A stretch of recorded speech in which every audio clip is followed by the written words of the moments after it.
Also tonight, a new report claims that several countries tied to meddling in the 2022 U.S. midterm elections, according to CNN, have now had those declassified reports saying that the countries include Russia, China, Cuba, and Iran.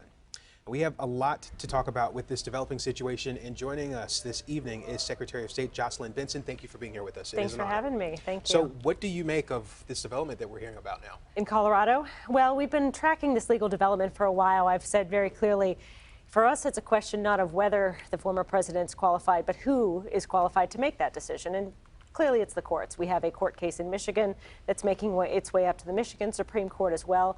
So this is far from the final say on the matter. It's certainly a notable decision, but the U.S. Supreme Court will have the final word. Yeah, and this seems like one of those things that just won't stop going away. There's so many different developments. Do you see any more coming out of this, maybe in other states? We'll see. I think the Supreme Court will rule rather quickly and perhaps put a definitive end to the conversation, but it won't put an end to the former president's legal proceedings and criminal proceedings that are also unfolding at the state and federal level. So this issue of eligibility and this issue of criminal accountability and culpability will play through the political year, I believe, but we'll see how voters decide and how it plays through the primary process in various GOP primaries. And in terms of all of the claims, what are your thoughts on the impact it had on our election system just as a whole? Because it seems like there's been a lot of mistrust across the aisle for years now, and it's only getting worse. Yeah, I mean, I think in general, voters should be able to weigh in and choose their elected candidates and have that choice. And I think it's the top priority for us as election officials, Democrats, Republicans, and independents, to assure citizens that our elections will be run professionally, that every voice will be heard, every vote will be counted. We want to have an open and transparent process that everyone can have rightly placed faith in.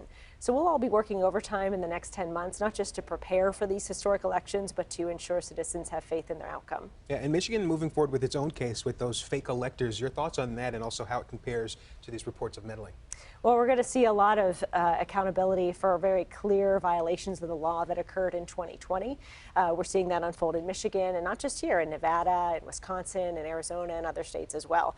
So that's going to unfold in the months ahead, and I think it sends a clear message to folks that when the will of the people is clear and unequivocal, as it was in Michigan and elsewhere in 2020, we have to abide by that, even if we feel we don't like or agree with the results. The will of the people must stand, and that's what these legal cases are about reaffirming. Yeah, that leads me to my next question, because a lot of people have voiced concerns with the way things went and how it made them uncomfortable, but then there are other people who feel very strongly on the other end of that. How do you balance that and find the truth in the middle? Well, the truth is that our elections are secure, and there's plenty of evidence to that, and there is zero evidence, and we've asked folks to present it of any type of wrongdoing or fraud in the process, because where there is evidence of fraud or wrongdoing, we want to address it. We want to ensure there's accountability. But in the lack of evidence, or when there's no evidence, and when there's hundreds of audits, on the other hand, that have reaffirmed results of the election, we have to look at that truth and those facts and stand by them. Again, even if we're unhappy with the results of the election. That's what we did here in Michigan in 2020. That's my colleague Brad Raffensperger did in Georgia as a Republican official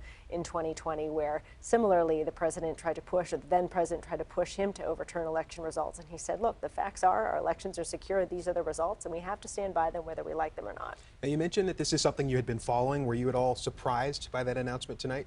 The Colorado Supreme Court's ruling. I wasn't, actually. You could sort of see the court developing a strategy to go in this direction. I was surprised it wasn't a unanimous. It was a very split decision, and we all know that it's going to be re-examined by the U.S. Supreme Court probably sooner rather than later. We'll see if Michigan's case that's also developing becomes a part of that decision process as well. So it's far from the last word on the issue, and I think we'll see some certainty and clarity come from the U.S. Supreme Court in the next couple of weeks. Yeah, and throughout the years and months, we've also been hearing a lot of information about other countries meddling in our election system.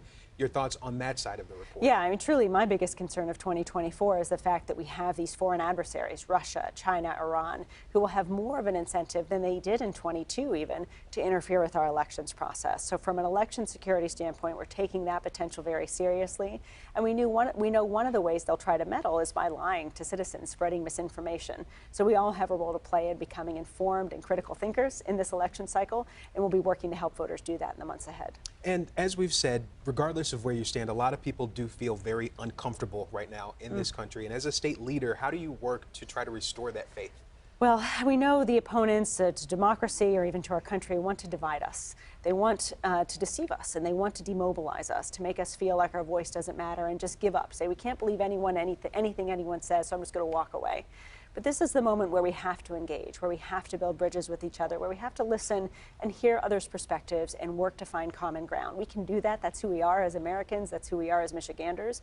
And I believe leaders in this state on both sides of the aisle and at the federal level have a responsibility in that moment to bring people together, find that common ground, and not allow folks to divide us with deception or other tactics. It's very hard to say, but based on the facts that we've uncovered so far and the information that we're still trying to confirm, any thoughts on where you see this possibly going?